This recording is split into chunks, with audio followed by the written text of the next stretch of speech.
The War of the Ring. It's one of the most famous conflicts in all of fiction. But why was it fought? Why was the One Ring so important? And how is it connected to a war fought by gods and elves thousands of years before hobbits even existed? To understand the end, you have to go back to the beginning. Hey guys, my name is Jason Hamilton, and I'm a fantasy author. I love dissecting how a single story fits into a wider mythology like Tolkien's universe. So today we're putting all of the pieces together. We're going to lay out the full chronological timeline of Middle-earth to show how events from the very first age directly led to Frodo's journey to Mount Doom. Now, before time existed, before the world itself, there was only Eru Ilúvatar, the One. He created divine spirits called the Ainur, beings born from his thought. To them, he proposed a great music, a celestial symphony that would sing a new world into existence. But one of the Ainur, Melkor, the most powerful among them, grew proud. He wove his own discordant themes into the music, seeking to create things from his own mind, not Ilúvatar. This introduced a strain of evil and chaos into the very fabric of creation. Ilúvatar did not stop him, instead incorporating Melkor's violent themes into a grander, more complex design. When the music ended, Ilúvatar showed the Ainur a vision of what they had created, the world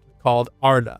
Many of the Ainur were so enchanted by this vision that they chose to descend into it, to shape and to guard it for the coming of Ilúvatar's children, elves, and men. These great Ainur became known as the Valar, the powers of the world. But Melkor came with them, his heart set on dominating the world for himself, and so the very first conflict began. The first wars between the Valar and Melkor were cataclysmic, scarring the world before it was even fully formed. The Valar eventually defeated Melkor and imprisoned him, bringing a period of peace. In their western land of Valinor, they created two massive trees, named Telperion and Laurelin. Their silver and golden light established the first rhythm of day and night, beginning a new era known as the Years of the Tree. While Valinor bathed in light, Middle-earth lay in a twilight under the stars. It was here, in the year 1050 of the trees, that the first of Ilúvatar's children awoke, the elves. When the Valar learned of their existence, they once again went to war with Melkor, fearing he would corrupt them.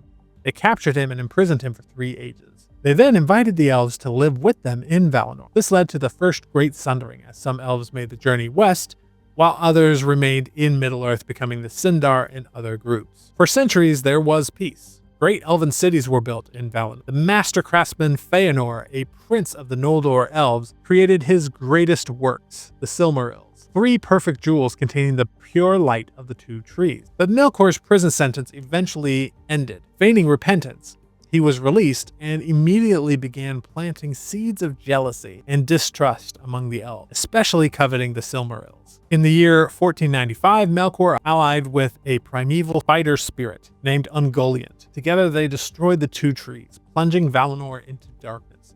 They then stormed Fëanor's fortress, killing his father and stealing the Silmaril. In his rage, Fëanor renamed Melkor Morgoth, the black foe of the world, and swore a terrible oath to reclaim the jewels at any cost, an oath that would eventually doom his family for generations. This marked the beginning of the First Age and the War of the Jewels, the core story of Tolkien's posthumously published work, The Silmarillion.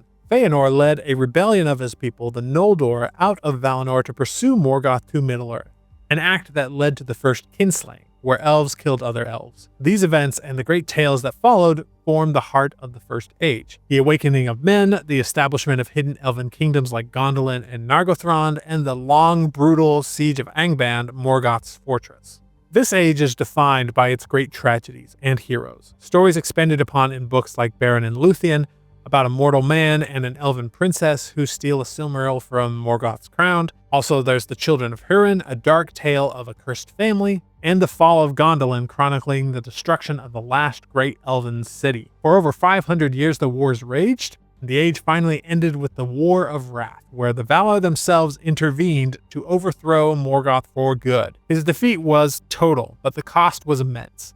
Most of the land of Beleriand, where the wars were fought, sank beneath the sea. With Morgoth defeated, the Second Age began. As a reward for their aid, the Valar raised a great island from the sea for faithful men, the Edain. This was the kingdom of Numenor. For centuries, the Númenóreans became the greatest mariners and most advanced civilization of men the world has ever known. But one of Morgoth's servants had escaped the final battle, his chief lieutenant, Sauron. Around the year 500 of the Second Age, Sauron began to stir again in Middle-earth. By the year 1000, he chose the land of Mordor as his stronghold, and began construction of the Tower of Barad-dûr. He did not yet reveal himself. Instead, he took on a fair form, calling himself Annatar, the Lord of Gifts. He traveled to the elven realm of Eregion, where he offered his knowledge to the elven smiths, led by Celebrimbor, a descendant of Feanor. This deception plays a central role in both the novel The Fall of Numenor, which collects Tolkien's writings of this era, and the Amazon TV series The Rings of Power. Around the year 1500, under Sauron's guidance, the smiths of Eregion began forging the Rings of Power. 9 were made for mortal men, and 7 for the Dwarf Lord. That Celebrimbor also forged 3 rings on his own for the elves, untouched by Sauron's influence. But they were all of them deceived. In the year 1600, in the fires of Mount Doom, Sauron secretly forged a master ring to command all of the others, the One Ring. The moment he put it on, the elves were aware of him and his treachery.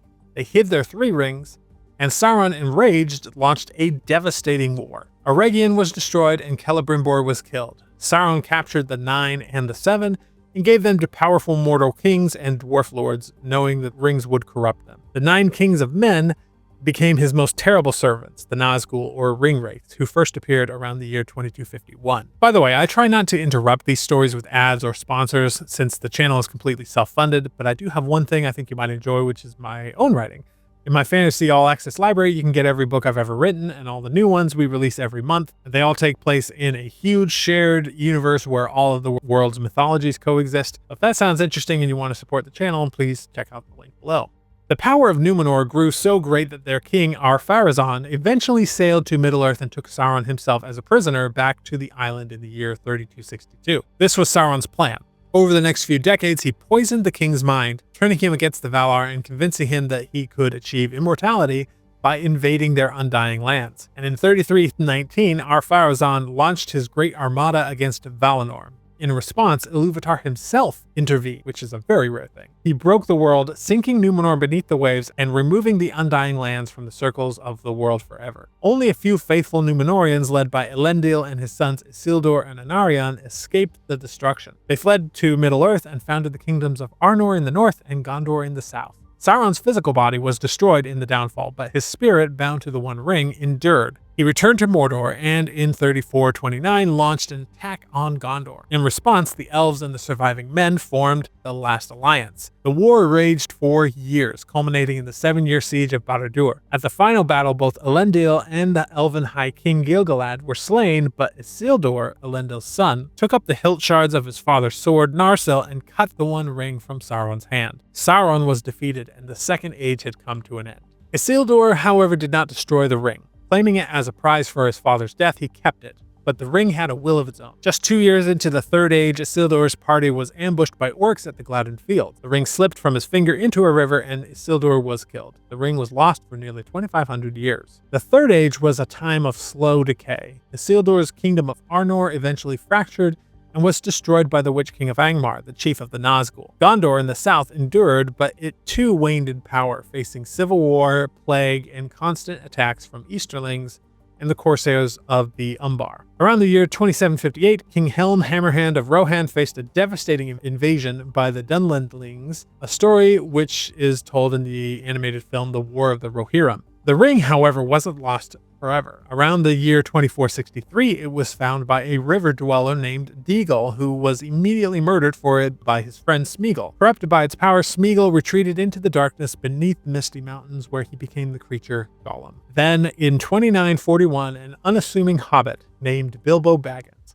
on an adventure to help a company of dwarves reclaim their mountain home from the dragon Smaug, stumbled into Gollum's cave and found the ring. This adventure is, of course, the tale of The Hobbit, told in Tolkien's book, the 1977 animated movie, and Peter Jackson's film trilogy. Bilbo used the ring's power of invisibility to escape and brought it back with him to the Shire. The 60-year period between the end of The Hobbit and the start of The Lord of the Rings is when the non-canonical video games of Shadow of Mordor and Shadow of War take place, telling a story of a ranger bound to an elven spirit seeking revenge against Sauron. I thought I'd mention them even though they are definitely not part of Tolkien's Legendarium. Now Sauron, having been driven from his fortress of Dol Guldur by the White Council, returned to Mordor and began to rebuild his power. He learned the ring had been found, and it was at this point that the War of the Ring truly began. The events of this war are the most thoroughly documented in all of Middle-earth's history, covered in the novels Lord of the Rings, The Fellowship of the Ring, The Two Towers, and Return of the King. These stories have been adapted many times, including in the iconic BBC audio dramas, Ralph Bakshi's 1978 animated film, the 1980 Rankin Bass animated movie,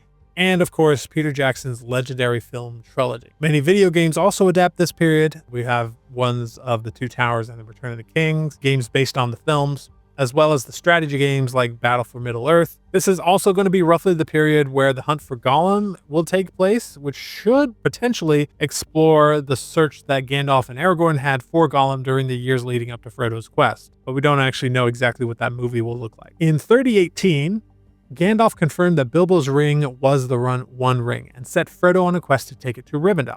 From there, the Fellowship was formed to destroy it in the fires of Mount Doom. The quest lasted just over a year, but it saw the fall of Saruman, the death of Boromir, the epic battle of Helm's Deep, and the climactic siege of Gondor. On March 25th, 3019, inside Mount Doom, the ring was finally destroyed where Gollum, in a struggle with an invisible Frodo, bit the ring off his finger and fell into the fiery chasm. Sauron was utterly vanquished, and the Third Age ended. The destruction of the ring ushered in a Fourth Age, the Age of Men. Aragorn was crowned King Elessar of the reunited Kingdom of Gondor and Arnor, marrying Arwen and beginning a long and prosperous reign. The elves who remained in Middle-earth began to fade, and many sailed west to the Undying Lands, including Frodo, Bilbo, Gandalf, and the Great Elven Lords. And while we don't have any books from this period, there is a video game called Aragorn's Quest that touches upon it as Samwise Gamgee recounts the king's adventures to his children years after the war. This era marked a fundamental change in the world. Magic was receding, and the great deeds and beings of the past were passing into memory and legend, and it was the final deliberate step from a world of myth into a world that more closely resembled our own. Legolas would later build a ship and sail west, and in an act unheard of, took his friend Gimli the dwarf with him, the first and only of his kind to be granted passage to the Undying Lands. With their departure, the last of the Fellowship left Middle-earth, and the story of the Elder Days truly came to an end. And that's how thousands of years of conflict, from the music of creation to the treachery of Sauron, all led to a single hobbit standing at the edge of a volcano. It's a great example of how every event, big or small, is connected. If you enjoy these deep dives into mythology and lore, you might want to check out our community, the Fantasy All Access Library. It's a group on a platform called School where we go even deeper. Not only do you get all my fantasy novels and audiobooks, but you also get an access to a weekly live call with me. It just talk nerdy stuff. We also have a new book release every month, sometimes more, and a community of people who are just as passionate about this kind of storytelling as we are. So it's the best way to support the channel and become part of our world. Link is in the description below, and I will see you in the next video.